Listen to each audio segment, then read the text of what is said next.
श्रीराम जय जय राम। परमेश्वराची खरी पूजा। देहाभिमान नाहीसा झाला म्हणजे काळजीचे कारण उरत नाही। मी साधन करतो असा अभिमान देहाभिमानामुळे उत्पन्न होतो। हा साधनाभिमानही घातक असतो। तेव्हा जे काही होते ते परमेश्वराच्या सत्तेने होते असे मानित जावे। आपले हित कशात असते ते त्यालाच उत्तम कळते आणि तो सर्व तुमच्या बऱ्याकरिताच करीत असतो। तेव्हा कसलीही काळजी करू नये, त्याच्यावर विश्वास टाकून आनंदात असावे। चित्तवृत्ती परमेश्वराकडे लावावी, तेथून ती विषयाकडे जाऊ लागली म्हणजे संधी साधावी, म्हणजे त्यावर लक्ष असावे। मन विषयाकार होऊ लागले म्हणजे माझे स्मरण करावे। बऱ्याच वेळाने आठवण झाली तरी माझे स्मरण करावे, म्हणजे पुढे पुढे लवकर आठवण होऊ लागेल। ज्याचे मन पूजेत असते त्याची खरी पूजा होते। सर्वानुभूती भगवत भाव आणि कोणाचे मन न दुखविणे ही पूजा खरी होय।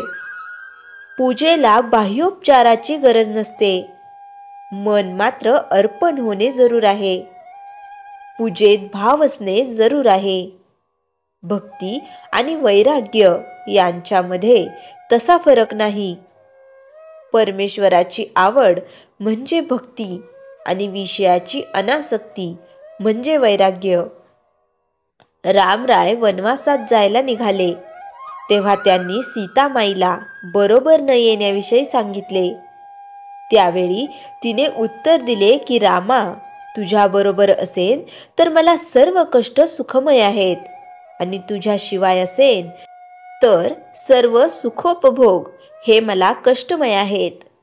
सीता ही रामाची मोठी भक्त होती आणि म्हणून तिची अशी अवस्था होती।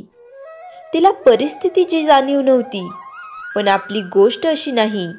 आपण एकीकडे परिस्थितीवर अवलंबून आहोत आणि दुसरीकडे आपल्याला भगवंत पाहिजे, म्हणून आपण मध्यम मार्ग धरावा। तो हा की आपण म्हणावे, रामा, माझी परिस्थिती तुझ्या इच्छेवर अवलंबून आहे। असे आपण मनपूर्वक म्हटले की परिस्थिती बदलली तरी आपला आनंद टिकेल। माझ्या देवाला हे आवडेल का अशा भावनेने जगात वागणे हाच सगुणोपासनेचा हेतू आहे।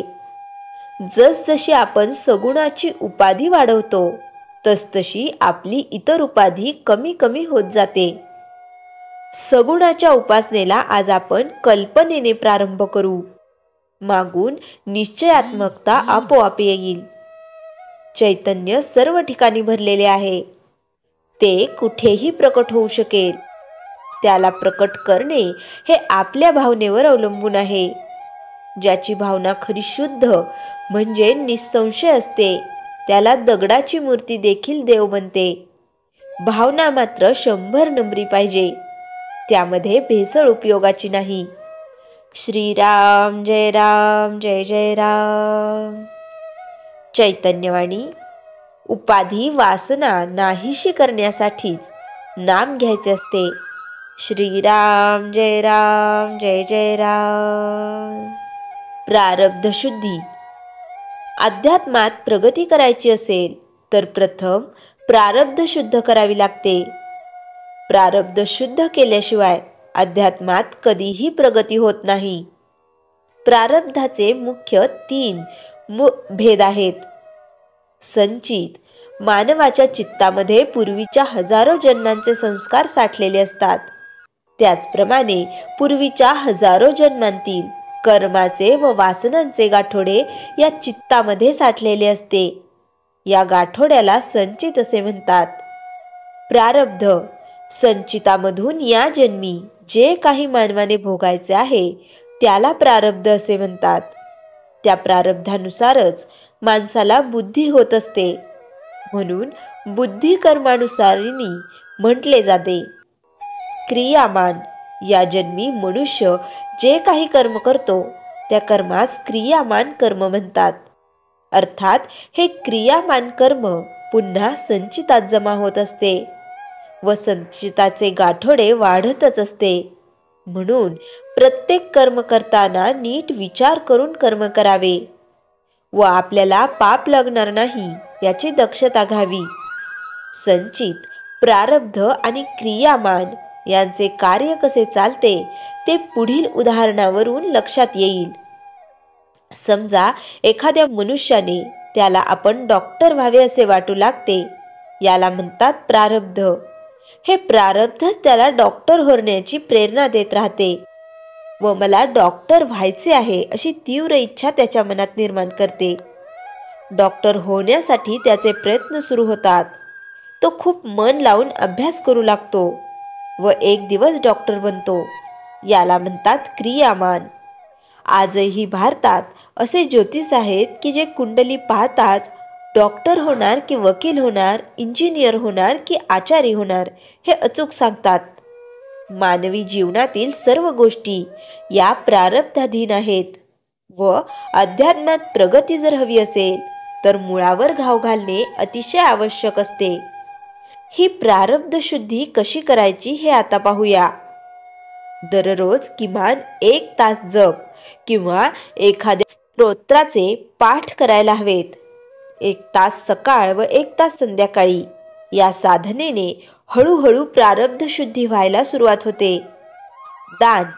आपल्या उत्पन्नातील किमान 20% रक्कम दान धर्मात खर्च करायला हवी. याने प्रारब्धाची शुद्धी होते व लक्ष्मी स्थिर होते. दानाने धनाची वृद्धी होते व केलेल्या कार्यात यश प्राप्त होते. वेदशास्त्रे व 18 पुराणे या सर्वांमध्ये दानाचा महिमा वर्णन केलेला आहे. सर्वसाधारण ईश्वरी महिमा असा आहे की एखाद्या घराण्यामध्ये लक्ष्मी जास्तीत जास्त 60 वर्षे राहते. घराण्यातील पूर्वज जर जास्तच पुण्यवान असतील तर लक्ष्मी 75 वर्षांपर्यंत सुद्धा राहते.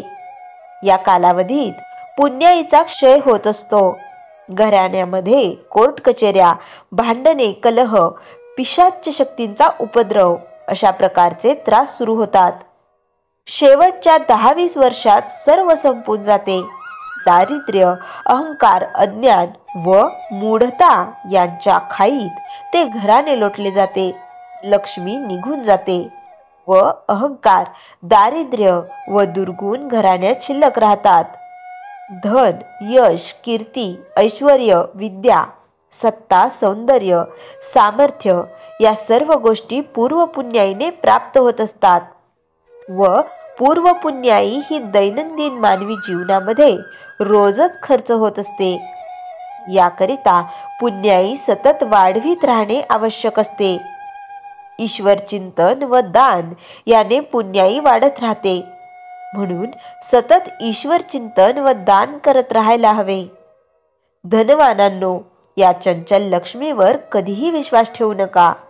अहंकार, घमेंड, स्वार्थ व लोभ अशा अनेक दुर्गुणांना बरोबर घेऊन ही लक्ष्मी आपल्या घरी येते व ती जेव्हा जाते तेव्हा अनेक दुर्गुणांना आपल्या घराण्यात सोडून जाते असे विद्वान लोकांचे म्हणणे आहे. परंतु खरी गोष्ट अशी आहे की अपुऱ्या पुण्याईमुळे धन आल्यानंतर माणसाला अहंकार होतो व अहंकार सर्व दुर्गुणांना जन्म देतो. भरपूर पुण्याई असेल तर खऱ्या अर्थाने लक्ष्मी प्रसन्न होते व लक्ष्मी प्रसन्न झाली असा ऐहिक पारमार्थिक उन्नती होते. निरपेक्षता. अपेक्षा हे सर्व दुःखांचे मूळ आहे. कोणाकडून कसलीही अपेक्षा करू नये. अगदी परमेश्वराकडून कसलीही अपेक्षा करू नये. अध्यात्मात प्रगती होण्यासाठी निरपेक्षता या गुणाची जोपासना करणे अत्यंत आवश्यक असते. निस्वार्थ बुद्धी जेव्हा परिपक्व होते तेव्हा तिला निरपेक्षता म्हणतात. निरपेक्षतेने अखंड समाधान प्राप्त होते. अंतःकरण इतके विशाल होते की प्रत्यक्ष परमेश्वर हृदयात येऊन राहतो. अशा विशाल हृदयाच्या भक्ताविषयी श्री ज्ञानेश्वर माऊली म्हणतात, यया परी पार्था माझिया भजनी आस्था, तरी तया ते मी माथा मुकुट करी. अथवा देखे साधक निघोनी जावे. मागा पाऊलांची ओळ राहे, तेथे ठाई ठाई होये आणि मादिक. श्रीराम जय राम जय जय राम. जयाच्या जनी जन्मनामार्थ झाला, जयाने सदा वासनामात केला. जयाच्या मुखी सर्वदा नाम कीर्ती, नमस्कार तया ब्रह्मचैतन्य मूर्ती. श्रीराम जय राम जय जय राम. जानकी जीवन स्मरण जय जय राम.